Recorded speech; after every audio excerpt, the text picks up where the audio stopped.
So with the Powerband Palloff Press, this is a great movement to first learn how to stabilize your trunk in a standing position. Essentially what we're doing here by pressing out in front of us is we're learning how to engage our internal and external obliques, those primary muscles that are involved in rotation of the trunk, and we're actually learning how to stabilize and stop rotation from occurring. So by pressing out in front of myself with that band pulling me in a direction, I'm really engaging those obliques from actually stopping my trunk from just turning. So really great movement for developing power, learning how to express the full strength of your body when you're strong and capable of resisting rotation. So in terms of setup with this, what you need is obviously a band. I'm demonstrating a band specifically for this because there is a way in which we can kind of add load and take away load or make it easier in a sense. We need a solid surface of some sort or something that we can wrap around the power band. Obviously, if this is fairly unstable, it's going to move as we increase the tension in the band, so be aware of that.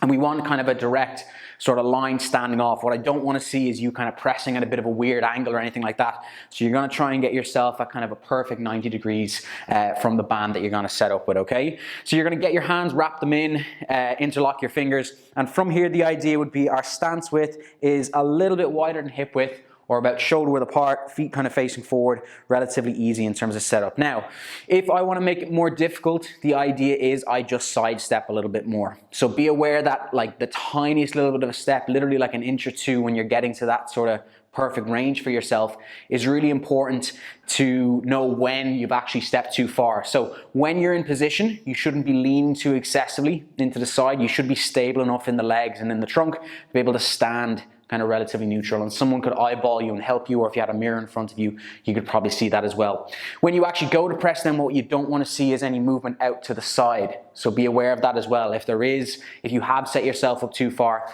you're likely going to see your hands press, and at the last minute they're going to kind of root off to the side, and you're just not going to have that strength either in the arms or in the trunk to be able to stabilize. But perfect setup, the idea would be is find like a good range of motion to play with for the first one, you know, depending on your reps, however many you have to do.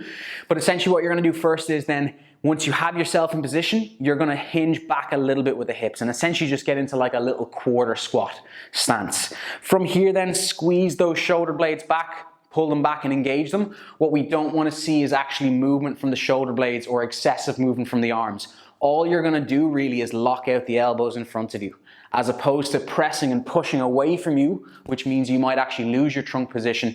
You're going to keep those shoulder blades engaged and just press out in front so that band is away from your center line or away from your trunk. That means you have to stay braced and engaged from here as you go to do it. But your technique then from actually starting the motion, you want to get that position, get that engagement, take a breath in, keep your rib cage down, pack that air into your lower abdomen. Even get a little bit of tension from the glutes, squeezing your bum, rotating your belt buckle towards your face. From here then, when I say engage your stomach, I mean you're about to take a big punch to the stomach. At any moment, someone's going to come in and punch you in either the sides of the trunk, the front of the trunk, the back of the trunk, anywhere they could hit you from any angle, and your core, your trunk will be super solid and braced. That means then when you go to press, you can exhale out, keep some tension, hold it for half a second, bring it back to your center line. Take that breath in, small little sip in, and a big push out. Same again, back and forth, rep after rep.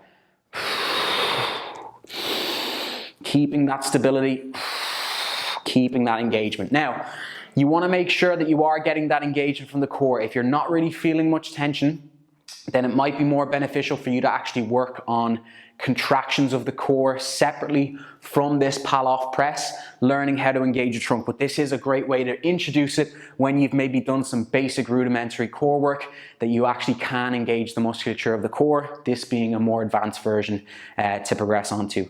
So I hope that video was helpful. Certainly let me know in the comment section, give the video a like, and let me know if you have any questions on that movement, okay?